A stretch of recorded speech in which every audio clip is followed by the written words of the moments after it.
Qari, usholg'om degani nima degani usholg'om? Malikada shunaqa atama bor, shunaqa termin bor, ya'ni sholg'om. Ular kimlar?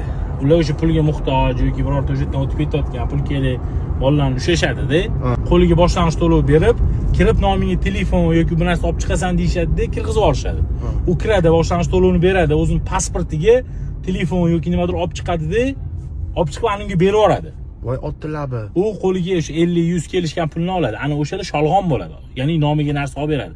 Keyin nima bo'ladi? Ular bo'ldi, hammasi tugadi deb o'ylaydi. Lekin oy o'tadi, 1-2-3 oy o'tadi-yu, keyin ularning ishi sudga oshiriladi.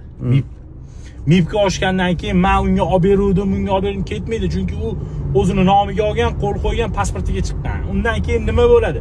MIB xarajatini to'laydi, sud xarajatini to'laydi, davlat boj undiradi, xullas boshi muammoga kirib ketadi. Sholg'omlar, unaqa ish qilmanglar. Bu o'zidan o'zi yovib ketadigan narsa emas. Hech kim pulini prosta takka qo'yib qo'ymaydi. To'g'ri lekin. Qo'lidan kelgancha qilib sug'urib oladi pulni.